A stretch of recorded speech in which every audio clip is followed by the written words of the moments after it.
We want to thank everybody for joining us this morning, and we are excited to start our school year 2020-2021 career series with Judge Eric Nagle. I do have everybody except for the judge and myself muted and video off, but if you have any questions, please throughout add it to the chat box, and at certain times I will stop Judge Nagle to ask some questions. But feel free throughout to just put them in the chat box. So with that, I want to allow Judge Nagle to go ahead and introduce himself. Good morning, everyone, and thank you, Lauren. Been looking forward to doing this for a few weeks. I'm glad I get to be the guinea pig, so to speak, apparently this morning. We'll see if we can make this work. For anybody that doesn't know me, which is probably most all of you, my name is Eric Nagle. I am the judge here at Fulton County Western District Court, where I've been for about 3.5 years now. I am 45 years old and have lived in Wauseon most all my life, except where I was in college.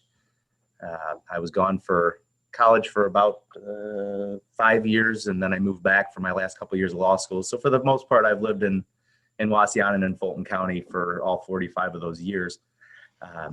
I'm resident here of Wauseon. I have 2 children. Their names are Connor and Bailey. They are junior in high school and a freshman in high school.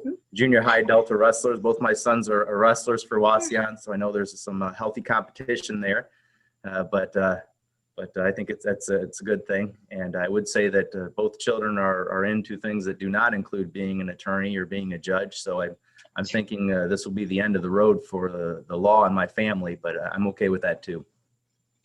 Well, we can jump right on in and go into your presentation.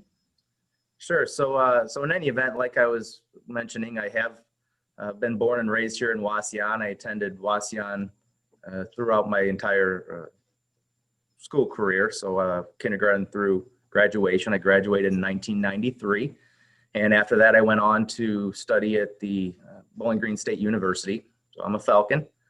And from there, I graduated in December of 1997 and had to wait until the fall of 1998 to start law school. So I started law school in the fall of 1998 at University of Toledo and graduated from there in 2001 from their law school with honors. And was fortunate enough to attend Toledo on a full scholarship. So that's why I ended up there. But it was one of several choices. And while I was in law school, I decided to come back to Wauseon. So I spent the last 2 years of going to law school by commuting back and forth. But I did graduate in 2001. That's where I started my career. So essentially, morning, Mike. My bailiff just arrived.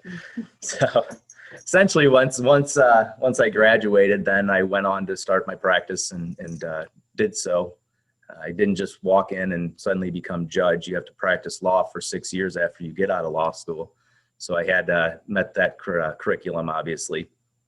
So what essentially happened is I graduated. I went on to practice and my law practice with my father. And then I became judge many years later after being appointed by the governor. So essentially what happened is Judge Robinson, who was the judge here before myself, there's my courtroom. It's like I'm a ghost. I'm sitting there, really, believe me.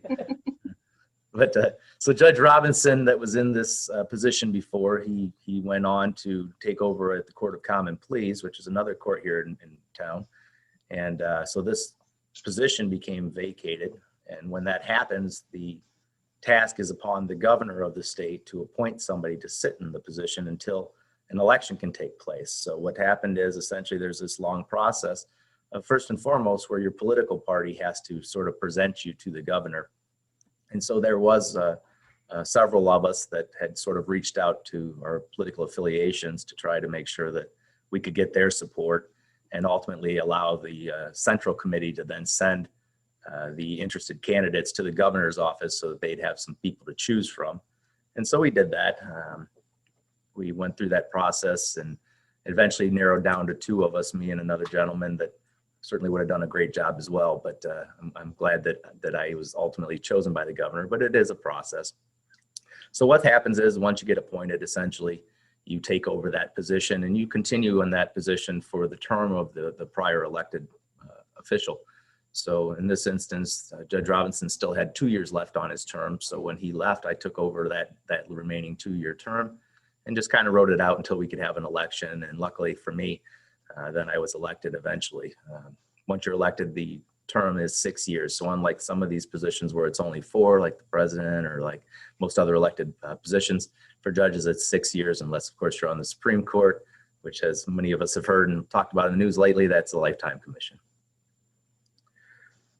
So in any event, the appointment for me was done by former Governor John Kasich, which again is kind of a neat process. I had to go down to Columbus and go to the governor's office. There was a group of a whole lot of people, kind of intimidating, but you go into the office and get interviewed by several people at once that largely wanted to know the makeup of the court, what I've done to sort of deserve to be here, things of that nature. Unfortunately, that day, the Governor Kasich wasn't there to talk to me, strangely enough, because he was meeting with President Trump that morning.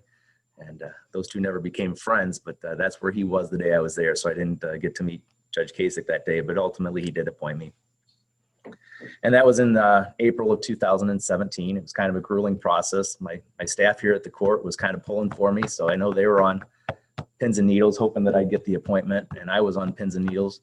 And after the interview, I thought it went well, but unfortunately they made me wait several months after the interview because for whatever reason at that time, there were a lot of appointments going on through the state of Ohio. A lot of judges had to be appointed that year for whatever reason.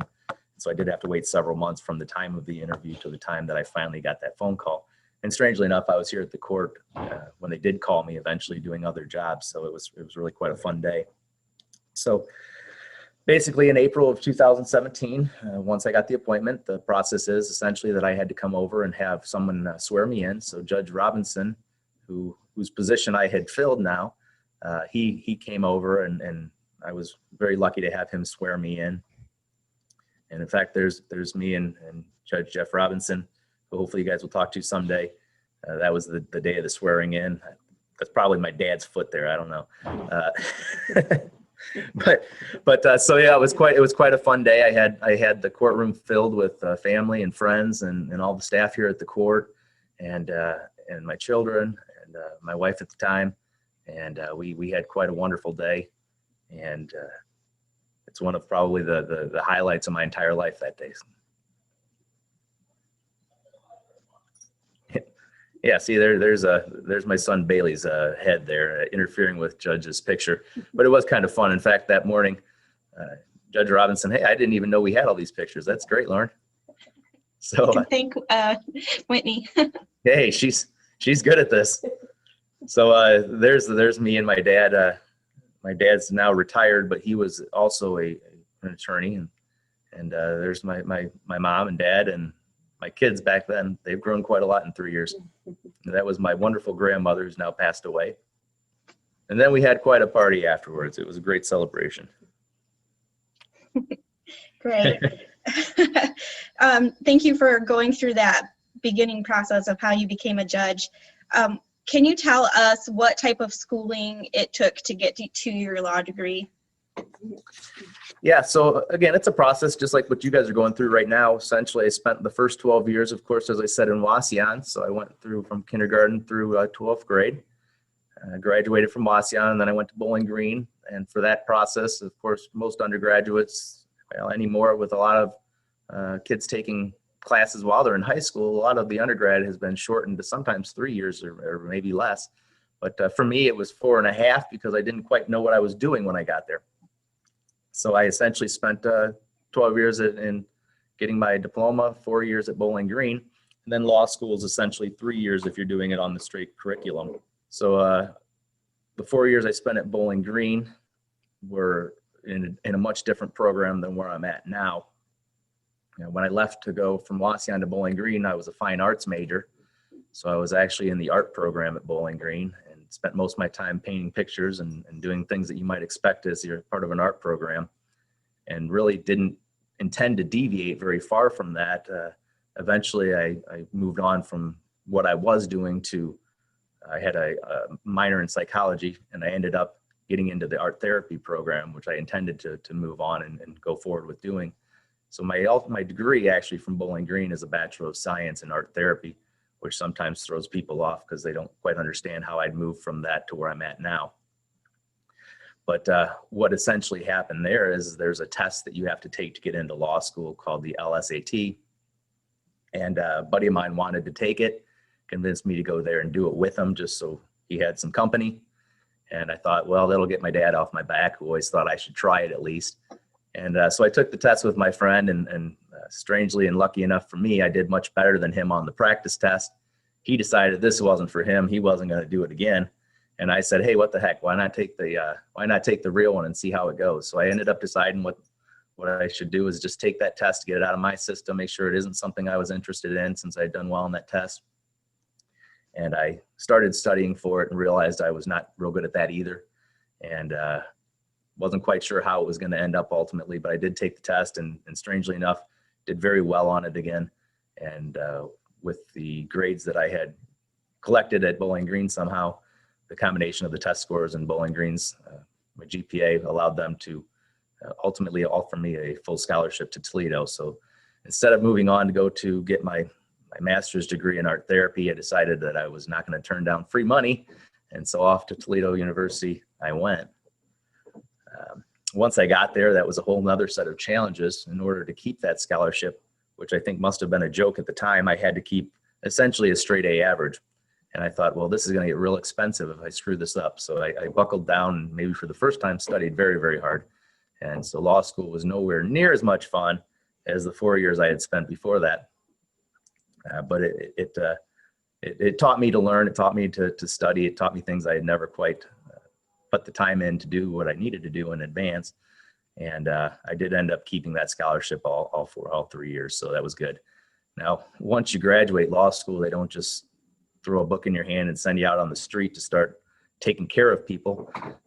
They make you go through an additional process, which is an exam. So even after you get done with all your classes and all your tests and everything else, you graduate, and then they go make you take another test. So it never quite ends. And that's its own set of processes. It's frankly about the worst time of your life when you're going through it, but it too fades.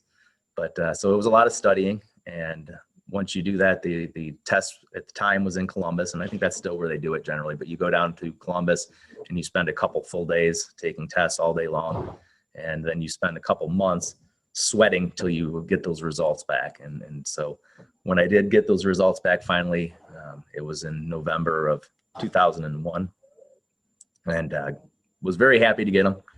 And at the time I passed in the top about 1% of the people that were taking that test. So I was pretty pleased with that result.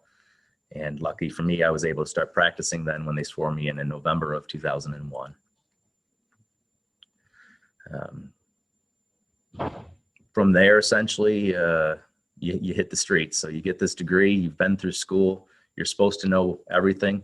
Now, studying for that test makes you real smart. So frankly, in November of 2001, I knew more about the law than I know right now, because I knew everything about everything, because it's very intensive study. But you really don't know what you're doing. So you come out and you sort of have to do baby steps. So you do little cases, little things, things that you can't really screw up. And that kind of falls on the judges and other lawyers to make sure that they do that for you, or that you don't get handed something that you can't handle. And so just like going through school, you have to sort of start out slow. So at the time, I was doing mostly criminal defense work on little cases, traffic cases, things that if you screw it up, it's not going to end anybody's life. It's not going to cause too much trouble. And started doing a lot of family law practice. And so I was handling a lot of cases where parents get divorced, or they're trying to figure out what to do with their children, things of that nature. And a lot of real estate work. And I still do all of those things, just at a different level now. But so I started doing that in 2001. And then in 2003, I was fortunate enough to get a call from the prosecuting attorney for Fulton County at the time, who was Bill Swigert. And he said, I need you to come over to my office. And so I did, and he decided to offer me a job. So in 2003, I became an assistant prosecutor for Fulton County. and started working at the prosecutor's office. And I ended up working there all the way until I started this job. So I worked at the prosecutor's office there for the county for 14 years, and was lucky enough at that time to work with my dad, who was also an assistant county prosecutor. During that same period of time, my dad ran for election, and he became the county prosecutor while I was there, and that was quite wonderful. So we were sort of an unusual duo in that I was able to stay working at the office because I was already there when he became the elected. Otherwise, he could not have hired me into the office. And during that same period of time, there it is right there. During that same period of time, which was in 2005, the city of Wauseon asked me to become their city prosecutor. So once Dad got elected into the county, I was the city prosecutor for Wauseon, and he was the elected county prosecutor for the county. And at the time, maybe still, we were the only father and son to do that in the whole state. So it was a little bit confusing for the officers because they'd be told where to drop off papers and stuff, and they'd say the prosecutor, and we have the same name. So it was a little bit confusing for a while there. But my dad's now retired. He can cause no more trouble, and he seems to be loving life. So when I was at the prosecutor's office for the county, essentially my job was to represent the county child support enforcement agency and what was called a 4D attorney. That's just the 4D is a number under the Social Security Act is really what that is. But so I spent 14 years collecting child support and prosecuting people that didn't pay child support, and running numbers and doing all the things necessary to make sure everything is set up right, so the right amount of money is being paid and otherwise. It sounds boring to some extent, but I really enjoyed it, and it allowed me to meet a lot of really neat people. And so those same people that I handled a lot of child support cases during the years oftentimes would come to me in my private practice. And so strangely enough, it did generate a lot of business for me, and that worked out well for me and my partners. For the city, once I took over in 2005, I essentially handled all the cases that now come here in the courtroom. So essentially, I was prosecuting any misdemeanor cases that would come through Wauseon, and any traffic cases that would come through Wauseon. And so I enjoyed the roughly 12 years that I got to do that job. I met a lot of friends on the police department, a lot of great people that I worked with. And most importantly, during those 12 years, I kind of learned what this job's like, but what it takes to be in this court and do the cases that now come before me all the time.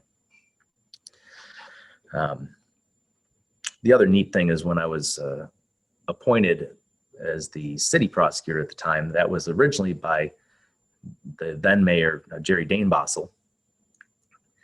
And as you can see right there, I survived 3 different mayors. So Mayor Danebossel swore me in first, then Mayor Shaw, who strangely enough was my dad's college roommate, eventually swore me in and kept me. And then Mayor Huner eventually swore me in and kept me. So I did survive 3 mayors and 2 prosecutors while doing those jobs. And we'll see how much longer that can go on. Mayor Huner's still there, and I'm lucky enough to have her daughter now working for me here at the court. So that's worked out good for me as well.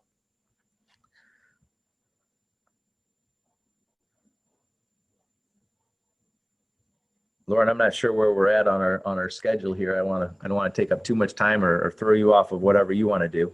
Oh, I think we're okay. We can continue on our outline. Okay. So, hey, I just got a new cup of coffee, just what I need. I'm already bouncing off the walls. So essentially, again, after I got the appointment, I did come over here to the court. I worked for those 2 years by that appointment, and once those were done, I was placed on the ballot in November and was elected unopposed. So lucky for me, I didn't have to campaign. That's why you guys didn't see my signs littering all your yards all over the county. And it saved me a ton of money because it's very expensive to run for election. If any of your parents ever have done that, they know how expensive that can be. So to have nobody oppose me was a blessing. I was thankful for that. Strangely enough, I'm not sure when the last time there has been a contested election here in Fulton County. It's a little bit different than a lot of counties. And to say why that is, I don't know, but there hasn't been a contested election for a judge position in quite a number of years. And I guess that's just the respect of the bar or something. I really can't explain it, but I was thankful for it. I'd hate to be the first one because they'd probably tell me how I was doing. But so my term actually began on January 1st of 2019. So I'm just a couple years into that term now. And I was thankful when I got it because at the time it seemed obscene, but I was thinking that by the time I had to run for election again, my children would be graduated and out of the house. And that seemed crazy at the time, but now that they're a freshman and junior, I know how quick that comes. Can you introduce who that lovely lady is sitting next to you? We only see her blonde hair. We'll slide over here. Oh yeah, there they can see you. So this is Whitney Lavender. She's my chief clerk here at the court. Which what that means is essentially she runs the place. She's here every day. She controls the other staff. She's the boss. Thank you. And there's no doubt about that. I'm not here all day. I'm here and gone, and some days I'm only here a couple hours, some days less. And so from 8:30 to 4:30 Monday through Friday, she's running this place. So now you know. Thank you, Whitney. Judge, can you tell us any memorable experiences right now? Here at the court? Yes. Well,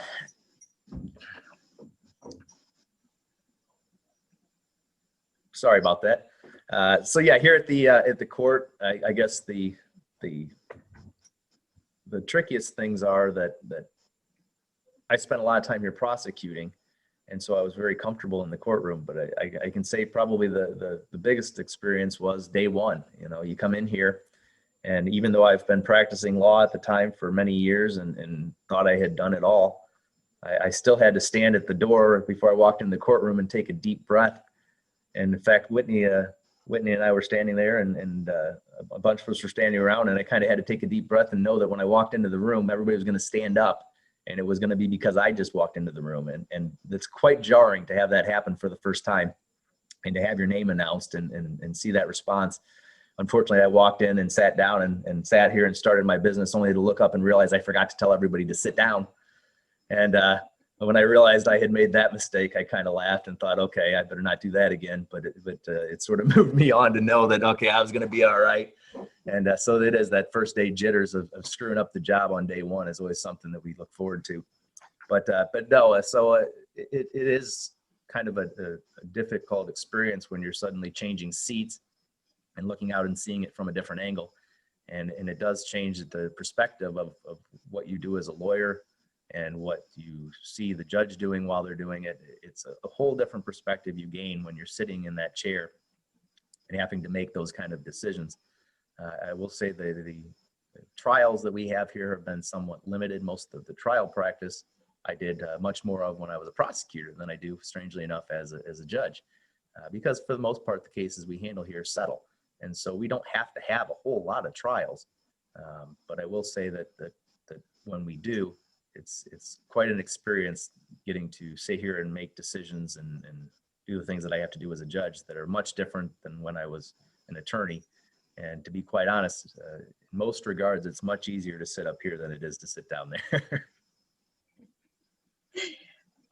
As a judge of Western District Court, can you tell us what your typical day looks like? Yeah. So I get up, I drink coffee, and I try to start the day as late as I can. Now, so essentially, this court's different than a lot of courts. This court is a municipal court essentially, but it's not called a municipal court. It's called a county court, because unlike most cities, most counties in the state, Fulton County has a two-court county court system instead of a one unified municipal court. So we're not open every day here. The court's open every day, but I'm not here every day in full session. So the average day here at the court would start with everybody showing up and starting the day with people coming in. Typically about 8:30, we have people showing up for what's called arraignments, which is the first appearance on a ticket, either for a traffic ticket or for a criminal case. And generally then we give about 15 minutes from that time for everybody to show up. So about 8:45 in the morning, we start our arraignments. And that's a process where I am essentially going through and I'm explaining to people why they're here, what they're charged with, what the potential penalties could be for whatever that offense is. And then I go forward and make sure that they understand all their rights that they have, their right to have an attorney and to have a trial and all the things that come with that. And then once everybody understands what I'm explaining to them, then I have them enter some kind of a plea. And ultimately, if that moves forward, we'll schedule it for other future court dates, or if they've pled guilty. In all probability, on most cases, I'll go ahead and go forward with choosing an appropriate sentence. And that sort of is the initial process on most days. After that, typically the days are filled with attorneys coming in for what are pretrial conferences, so that the attorneys and prosecutors, or in a civil case, the two attorneys can negotiate either the settlement of the case in one way, shape, or form, or scheduling things for future court dates for a trial or whatever it may be. Typically on the day-to-day stuff, we don't schedule trials into those days. We schedule those for separate days. And so that's why I say, while we're generally only in session full-time on Tuesdays and Wednesdays here, we are operating every day. And so we just kind of spread things around throughout the week so that we can have trials without a whole lot of people being here at once. And COVID has certainly made that a little bit more difficult as far as how we schedule things and how we move things around. But that's essentially what the day-to-day looks like around here. A lot of it's me just coming in and signing my name to hundreds of pieces of paper that Whitney and my other clerks have been preparing for me when I arrive. The cases that we have here are many. It may sound strange that we have 2 county courts instead of 1 municipal court, but Judge McQuaid, who's my counterpart over in Eastern District, which is where if you guys get in trouble someday, you might have to go to. That line's divided right here on the eastern side of Wasia and right down the middle of County Road 13. So strangely enough, if you're on one side of County Road 13 and something happens, you come here. And if you're on the opposite side of County Road 13 and something happens, you go over to Eastern District there in Swanton. But both courts handle the same things. One of my other clerks arrived. So both courts handle the same thing. Essentially what we handle at these courts are all the traffic cases, all the misdemeanor cases, all the minor misdemeanor cases, all the civil cases that are for the sum of $15,000 monetary damages or less. We handle all the small claims cases, which are $6,000 and below. And we handle all the eviction cases in the county. And by adding all those up together, it's about 6,000 cases a year. That's a lot. We have a little video clip. It's about 3 minutes long. Do you want me to go ahead and play that, Judge? Sure, I got a full cup of coffee. All right.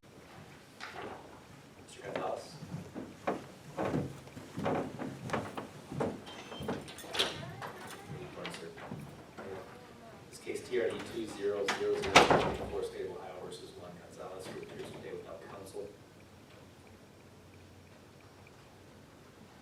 So you have $426 outstanding. How much longer are you gonna need to take care of that? Probably till January. You haven't made any payments. Is there a reason you paid nothing? There is no excuse for me not paying anything, and I obviously did not take it serious, and for that I apologize. But I can bring you my first payment tomorrow. I mean, I don't know how much it's gonna be because I'm kind of in between jobs right now, but I have this guy that I'm working for. Well, here's the thing. There's a fine and not something else. And when there's a fine imposed and you pay nothing, that means you've had a penalty. See what I mean? So not only did you admit to having committed this offense, these offenses, but you suffered absolutely no consequence for that because you've done nothing. Yeah. So if you're not going to do something, then the court has to find some other mechanism to make sure that you were adequately punished for what you did. Right, I agree. Right. So if you don't start paying voluntarily, then it falls on me to make sure that there's some form of punishment somehow, Yeah, because you otherwise face nothing. I understand. So we'll see you back here December 23rd at 11 o'clock unless you have this paid in full before then. All right. Have a good day. Thanks. Just in case they didn't hear that, could you quickly summarize what was happening? Essentially what that was is I think the morning when you were here recording, if I remember right, that was what essentially we would call a status hearing, which if I impose some kind of fines or cost of the case upon somebody, if they've been convicted and they fail to pay those, we set a court date about 90 days out for people to come back in and explain why they hadn't paid their fines. And so we do those every Wednesday. So I think you were here on a Wednesday, and I believe what I was doing was explaining to that gentleman that he needed to pay his fines. I'm guessing. I couldn't hear myself Yes, either. that's what you were saying. You were explaining to him if he didn't pay, you had to penalize him, and you had to come up with something to penalize him with.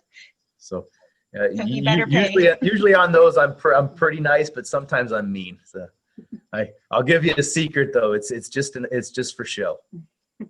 It's just for show. Okay, can you explain maybe just an example of your regular day? My regular day, when I'm not at the court or when I'm at the court? Out of court. So essentially when I'm not here, this is the other oddity about this court is that because it's a part-time court, they can't prevent me from also having another job. And so unlike the general rule, which is judges can no longer practice law, I still have a law practice. So that's what happens when I leave here. I don't get to just go home. I go to my other office and have to run a whole nother office.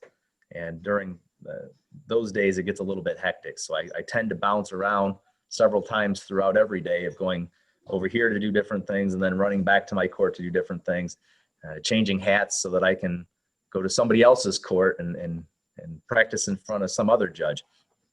But most of my days are still filled much like I started. I do mostly domestic relations work, and largely that's just based on my ability and time that I have to spend doing different things. It's not something that's terribly time restraining, and so I'm able to do that and help a lot of people out, and I do enjoy doing that aspect of my job.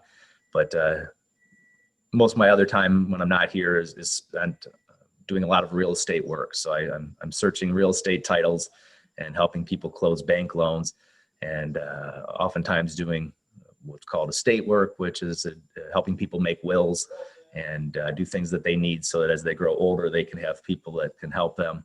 And ultimately, as they pass away, to have things done appropriately. So when they die, that their family is able to save some of their generational money and all the things that people want to do. So most of my days when I'm not here is spent handling my own caseload at my private practice. And I enjoy it, but I'm looking forward to maybe the day where I can just be on the bench full time and not have to do that anymore. What about what your day in as a judge, what that life looks like? Well, here, mostly it's again, I come over here and I deal with people that are here before me initially in the mornings, and most of the rest of the day I'm spending talking to attorneys. I'm reviewing documents. I'm signing and approving entries of things that people are requesting, which is typically what's called a motion when somebody files something with the court to request either that something be dismissed or something be moved or something happen, or I decide to award money without having a trial. I spend most of my days simply reading documents and deciding whether or not to approve them. And part of that necessarily requires still that I continue to spend time learning. So the beautiful thing about this job is you never stop learning. I learn something new virtually every day. And that's one part about the job that I do enjoy. The other day I found out for the first time while searching for something that I'm not even sure why I had to do, that we actually have a state frog here in Ohio. So believe it or not, I learned the other day that the state frog of Ohio is a bullfrog. Now you know. Now, how I apply that in my law practice or here on the bench, I have no idea, but I was fascinated by it. That's a nice tidbit of information to remember. But yes, so again, for the most part, I'm here at the court from day to day. Whitney does most of the heavy lifting here. I kind of show up and bark and yell and smile and have a cup of coffee and sign my name a bunch of times, and then I leave the court back to her good graces, and she runs it from there. Whitney, you're his right-hand woman. You got that right. What advice can you give the students about becoming an attorney or a judge? Well, I can tell you first and foremost, you need to do what you like. And that's the best advice I can give you. A lot of people think that there's a specific way that they have to do that. And I will tell you that that's not true at all. I had no intention of being a lawyer when I went to school. I will say that it all starts with being in a position that if you should decide to, that you're able to. And that's probably the one thing that is the most important. You can't do this without good grades. And that's a fact. That's just the way it is. is that you need to have good grades to move at each level that you go through. So in order to go to college, you have to have good grades. And once you get to college, in order to go on to additional education, you need good grades. And you can't just walk into a law school by paying money. You have to be accepted. And so not only does that require good grades, but it also requires good character. And you actually go through a process where they determine whether they want you to be an attorney. They wonder if you should go to law school or not. And that's sort of a background check where they make sure that you've stayed out of trouble, that you're a decent person. And so you not only have to have good grades, but you have to be a decent person too, or they won't let you have this privilege. But as far as the educational stuff, like I said, you got to do what you like. A lot of people think they have to go in and be a pre-law major, or they have to do a political major or a business or something like that that makes you think that that's the right track. But for me, it was to do what I liked, which was to go to art school. And it was only by sheer accident that somehow I ended up here. But just know that you don't have to have something in mind when you get to college. You can go in there just wanting to learn and know that you want an education, and find something that you like that's going to allow you to get those good grades because of you being interested in it. And if that works out for you and you take the test and all works fine, that's how you do it. Just know that to do the judge job is a whole different animal. You can get the law degree, you can pass the bar, you can practice, and you can spend those 6 years doing it. But then you have to get in a position like I did, where you're either appointed or ultimately elected, and know that in a county like we have, that's not easy, because we only have 4 judges in this county. So I'm one of only 4 of those people, and they don't turn over very often. So Judge Bum, who's in the juvenile court right now, let's hope none of you ever have to go see him. But Judge Bum, who's at the juvenile court right now, just so we have a frame of how long these jobs last, I helped paint his first campaign signs when I was in 3rd grade. So I remember doing it. My mom ended up going to work for him after he got elected, and I was in 3rd grade when we did that. So just know he's been on that bench all that amount of time. And so not only do you have to be in the right position to have the degrees, but you also have to time it right and be very, very, very fortunate that you're in the right position in your practice. You know, they don't want judges that are too old, and they don't want judges that are too young. So you have to time it right, where you're in the right position at the right time, or you're living in the right place. You know, there's counties where they have dozens and dozens of judges. We're just not one of them. So here, unless you're one of the fortunate 4, you can't just stumble into it. Oh, what can you do out of court using your powers as judge?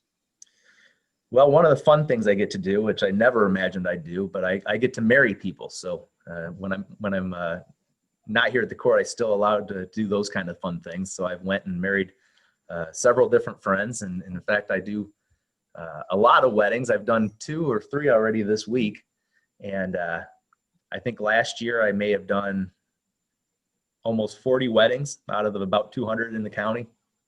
So I get to do that. I think the other thing is I get to attend a lot of events. It's kind of neat to join party events and show up and do that. But there is a certain expectation that when you're part of a political party or otherwise, even though when you run for judge, we don't get to say what our affiliation is, and I won't mention it now either, but there is an expectation that you participate in a lot of things. And so when I'm not here in the court, I'm still judge. I'm expected to be judge 24 hours a day. And so in the community, that has a certain expectation, and with the party, it has an expectation, and people as a whole, I'm sort of expected to set some kind of an example for everybody. And so I try my best, but I guess we're all human. Doesn't mean I don't have a lot of fun too. Well, I'm sure you have a lot of fun. That is it for our questions, and we can close it up because the students will have to be getting on to their next class here. Do you have any closing comments? I don't. I'm glad you gave me this chance to do this today. It's fun. I unfortunately have to move on to my other office, and I'm busier than heck all day. So this is probably the best my day gets today.